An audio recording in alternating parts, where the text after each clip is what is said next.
Jayachandran October 5ஆம் தேதி முதல் உங்கள் ஜெயச்சந்திரன் இப்போது மிக பிரம்மாண்டமாக கீழ்கட்டளையில்.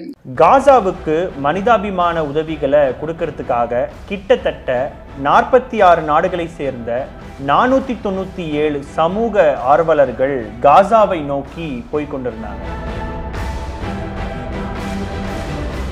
இந்த நிலையில காசாவிலிருந்து கிட்டத்தட்ட 130 நாட்டிக் மைல் தொலைவில் இஸ்ரேல் ராணுவம் அவங்க எல்லாரையுமே கடத்தி கொண்டு போய் சிறைப்பிடிச்சிருக்காங்க. எதனால இவர்கள் காசாவை நோக்கி போகக்கூடிய இந்த மனிதாபிமான பொருட்களை தடை செய்யறாங்க?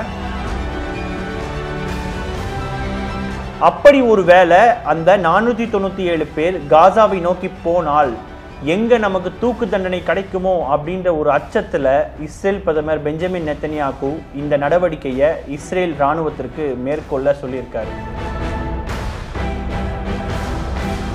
என்ன நடந்தது அப்படின்றத இந்த காணொளியில தெளிவா பார்க்கலாம்.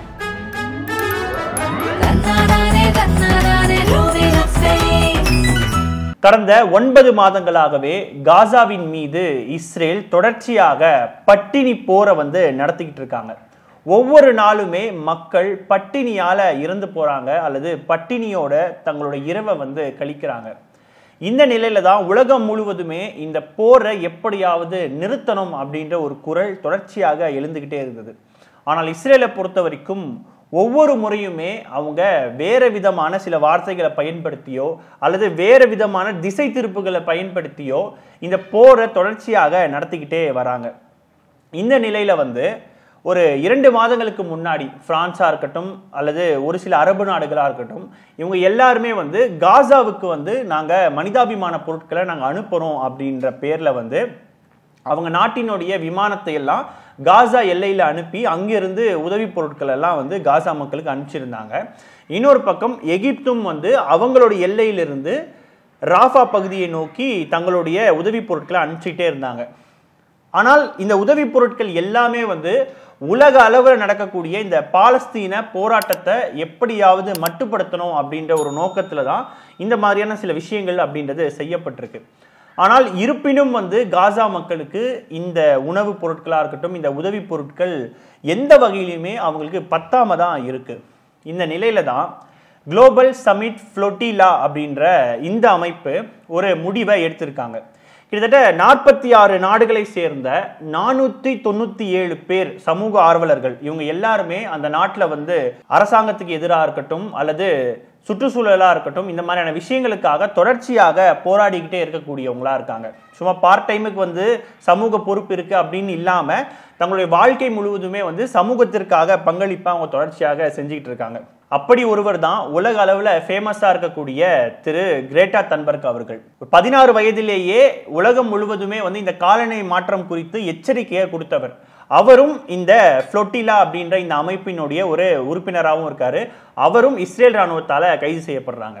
ஸோ இந்த அமைப்பு என்ன பண்றாங்க அப்படின்னா, காசாவுக்கு நாங்க மனிதாபிமான பொருட்களை நேரடியாக நாங்க எடுத்துட்டு போறோம் அப்படின்ற ஒரு விஷயத்தை முடிவு பண்ணியிருந்தாங்க. இந்த நிலையில தான் அவங்க காசாவை நோக்கி தொடர்ச்சியாக அந்த பொருட்களை எடுத்துக்கிட்டே போறாங்க. ஒவ்வொருத்தரும் ஒவ்வொரு நாட்டில இருந்து எல்லாரும் ஒரு பொதுவான இடத்துல சந்திச்சு காசாவை நோக்கி போயிட்டு இருந்தாங்க. ஆனாலும் ஒரு சில நாடுகள் இவங்க போறதை அனுமதிக்கல. இருப்பினும் அவங்க ஒரு விஷயத்தை பதிவு பண்ணியிருக்காங்க. மிகப்பெரிய அளவுக்கான மனித பேரழிவுகள் நடக்கும் பொழுது மனிதாபிமான உதவி பொருட்கள் அனுப்புறது சர்வதேச சட்டத்துல இருக்கிற ஒரு விஷயம் தான் அப்படின்றதையும் அவங்க சொல்லியிருந்தாங்க. இன்னும் சொல்ல போனா காசா மக்களின் மீது இப்போ நடத்தக்கூடிய இஸ்ரேலினுடைய இந்த தாக்குதலுக்கு எல்லா நாடுகளுமே இஸ்ரேல் மேல போர் தொடுக்கணும் அல்லது அந்த பகுதியில தங்களோட இராணுவத்தையும் அனுப்பணும். ஏன்னா சமீபத்துல தான் ஐநாவினுடைய விசாரணை குழு காசாவில் இனப்படுகொலை நடந்திருக்கு அப்படின்றத சொல்லியிருக்காங்க. ஸோ இந்த அடிப்படையில் தான் இந்த குளோபல் சமிட் ஃப்ளோட்டிலா அப்படின்ற இந்த அமைப்பு காசாவை நோக்கி போய் கொண்டிருந்தாங்க. குறிப்பாக அக்டோபர் 1ஆம் தேதி அன்னைக்கு கிட்டத்தட்ட ஒரு 15 கப்பல்களை இஸ்ரேல் ராணுவம் அந்த கப்பலுக்குள்ளேயே போயிட்டு எல்லாரையும் அரெஸ்ட் பண்ணியிருந்தாங்க. தற்பொழுது வரைக்குமே 450க்கும் மேற்பட்ட சமூக ஆர்வலர்கள், அதாவது ஃப்ளோட்டிலா அப்படின்ற இந்த அமைப்பை சேர்ந்தவங்களை அரெஸ்ட் பண்ணியிருக்காங்க. கொஞ்சம் வரலாறை பின்னோக்கி பார்க்க வேண்டியதா இருக்கு. ஏன்னா 2006ஆம் ஆண்டு ஹமாஸ் காசாவில் ஆட்சியை கைப்பற்றுறாங்க மக்களினுடைய ஆதரவோட.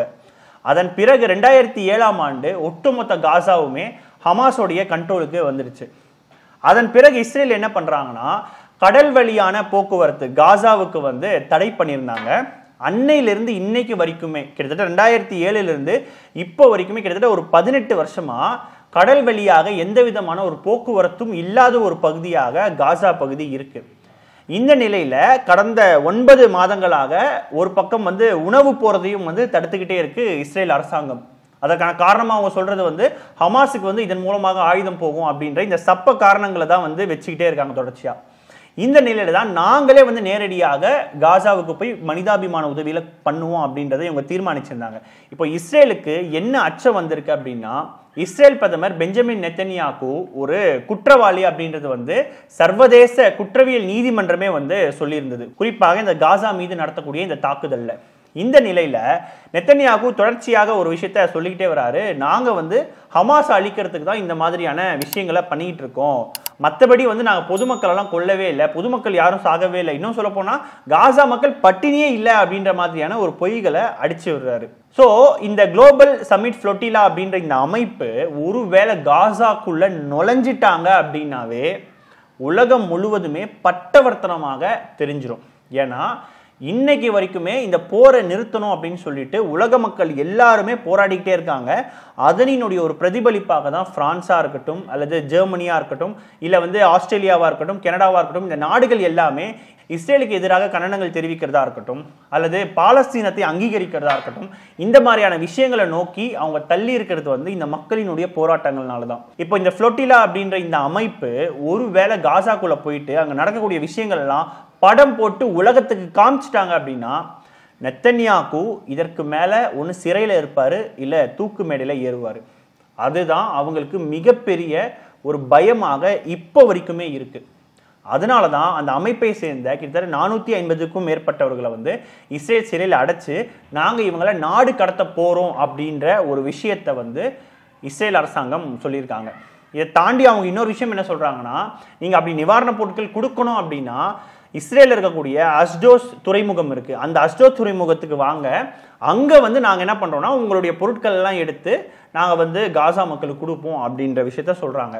ஆனால் இது எந்த அளவுக்கு நம்பகத்தன்மை வாய்ந்ததா இருக்கு அப்படின்னா எத்தனையோ பொருட்கள் வந்து இஸ்ரேலுக்கு வந்தாலுமே இஸ்ரேலினுடைய இராணுவத்தினர் அதை சேதப்படுத்தக்கூடிய விஷயமா இருக்கட்டும் அல்லது காசாவுக்கு போகவே கூடாது அப்படின்ற பல்வேறு இழிவான காரியங்களை சமீப நாட்கள்ல நிறைய செஞ்சிருக்காங்க.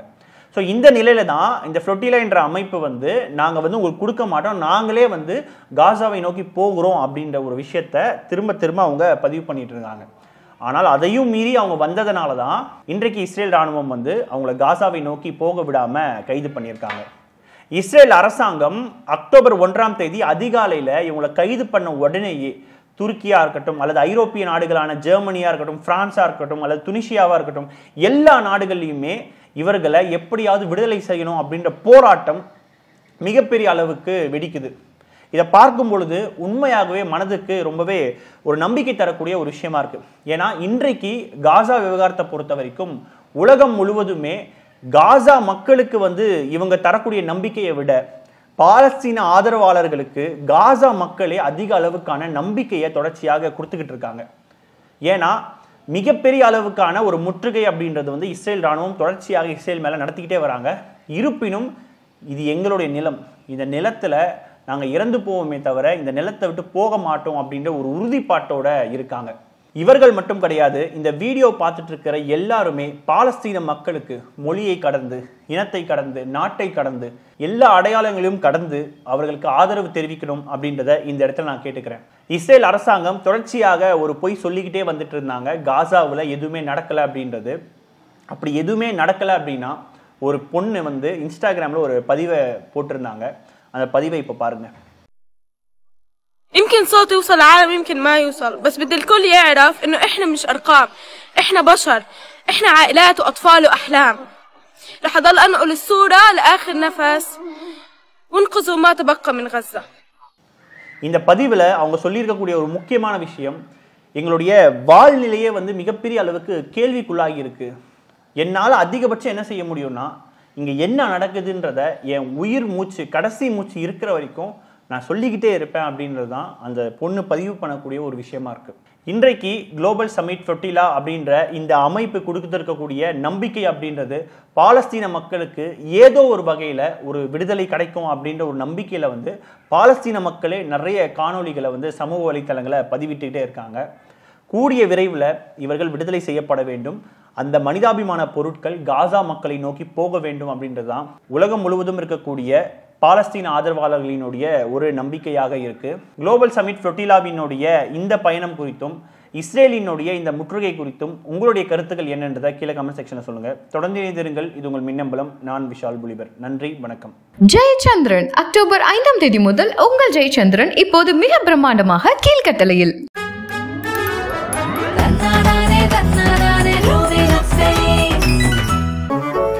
மின்னம்பலம்.com தமிழின் முதல் மொபைல் பத்திரிகை.